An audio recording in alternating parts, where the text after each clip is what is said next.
This mooncake you see in front of you is one of the most delicious and perfect cakes you could come across. It's incredibly buttery, so make it plain, with lemon, milk, or orange, and it will turn out great in every way.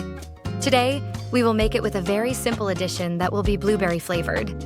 I'll show you how to ensure it is evenly distributed throughout the cake without sinking to the bottom.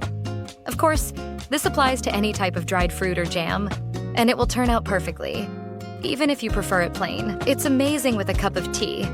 Makes a large quantity, and the smell alone is incredible. Let's start today's recipe. First, I'll prepare the dry ingredients using a sieve. Add 3 cups of high-quality or all-purpose flour, a tablespoon of baking powder, half a teaspoon of baking soda, and half a teaspoon of salt. I like to also sift in some lemon zest, so it gets well coated with flour and doesn't clump in one spot inside the cake. Mix all these ingredients together, pressing them well to incorporate.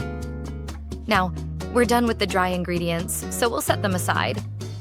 Here, I have a cup of Greek yogurt, but you can also use buttermilk or plain full-fat yogurt, or even sour cream.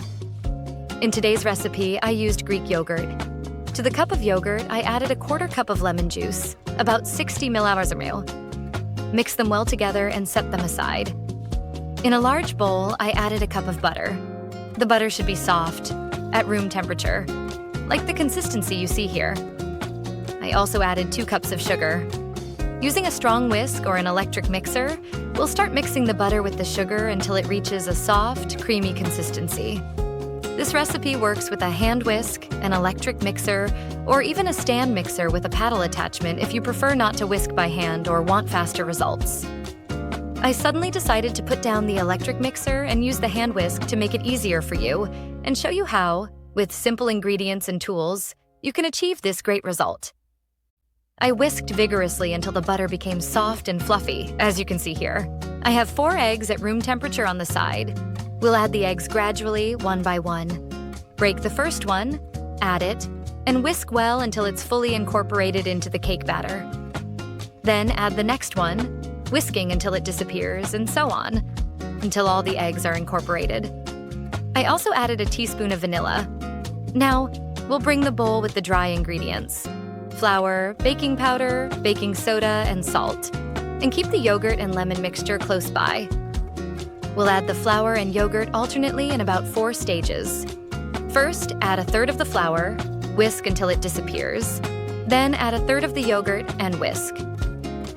Alternate adding flour and yogurt, making sure the yogurt or liquids are the last thing to be added. At this point, the plain lemon cake is ready and can be baked as is. Or you can add a tablespoon of chia seeds, which gives it a nice flavor and adds black specks inside, making it look really nice. If you prefer to make it with blueberries, which was a frequent request in the comments, take 2 1/4 cups of blueberries and toss them with a tablespoon of flour. Frozen blueberries can be used. Just let them thaw for about an hour beforehand, or fresh ones work too. After coating them well with flour, fold them into the cake batter, saving a few aside, about a 1/4 cup. Just fold them gently into the batter, then pour it into the cake pan. The cake pan I'm using is 30 centimeters by 11 centimeters, or roughly 12 by 4.5 inches. You'll need a large pan of this size since the recipe uses about 3 cups of flour, so it's a substantial cake. After pouring the cake batter into the pan, place the reserved blueberries on top and gently press them down on the surface without pushing them too deep. This will ensure that the blueberries are evenly distributed throughout the cake, not just at the bottom or in the middle, but also on top. For baking, preheat your oven to 180 degrees C, 350 degrees Celsius, and warm it up about 10 minutes beforehand, not more than that. Place the cake in the middle rack of the oven. This cake takes a while to bake, about 50 minutes. Leave it at 180 degrees, then check with a wooden skewer. If it comes out with some wet batter, lower the oven temperature to 170 degrees, 340 degrees, and leave it for another 10 to 15 minutes. In total, this cake will need 60 to 65 minutes to bake thoroughly.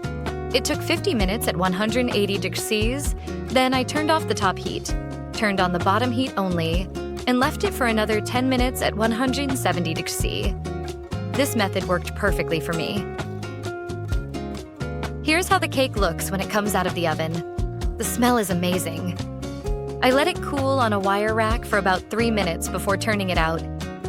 This cake is packed with blueberries inside, so let it cool completely before serving. Once it's fully cooled, I wrap it in cling film and place it in the refrigerator. I usually do this for any butter cake I make in a loaf pan or when I bake it in a toast-shaped pan. Wrapping and chilling butter cakes before cutting them improves the texture and flavor significantly, making them even better than if you cut them right away. Blueberry cake, or lemon cake in general, benefits from this tip more than other cakes. The next morning, I took it out of the fridge, unwrapped it, and decided to serve it then. Leave it on the side for a while to come back to room temperature after being in the refrigerator. In the meantime, I'll make a simple lemon glaze. Start with 2 cups of powdered sugar, gradually adding lemon juice 1 tablespoon at a time, and mix until you reach this consistency. Typically, 2 cups of sugar will need about a 1/4 cup of lemon juice, or a bit more if you prefer. If you don't want a lemon flavor, you can use milk instead, adding it gradually. Or you could use blueberry juice, adding it little by little until you reach the desired consistency. Now, let's cut the cake, and I'll show you how the distribution looks inside. When you cut it, you'll get neat slices, perfectly even. Just look at the beautiful colors and how the cake is perfectly golden on the top and bottom. This is truly one of the best recipes you'll rely on and keep making. Whether plain or with chia seeds, it will turn out great every time. Pour some of that lemon glaze over the cake and enjoy. I like to bake it in a loaf pan or a rectangular pan because this way, the cake gets a golden color all around. The golden crust on the outside combined with the soft interior creates an incredible mix of textures. The taste is absolutely amazing. This cake is also perfect for storing. It's one of the best cakes to wrap and keep in the fridge or freezer. Just let it thaw before serving, and it's ready to enjoy. It's truly one of the best recipes you'll ever try. Please try it out, send me pictures, and I'll be waiting for your feedback as usual. See you in a new video soon. If you liked the video, click like and subscribe to the channel. Don't be a guest. Be part of the family. Goodbye, lovely people.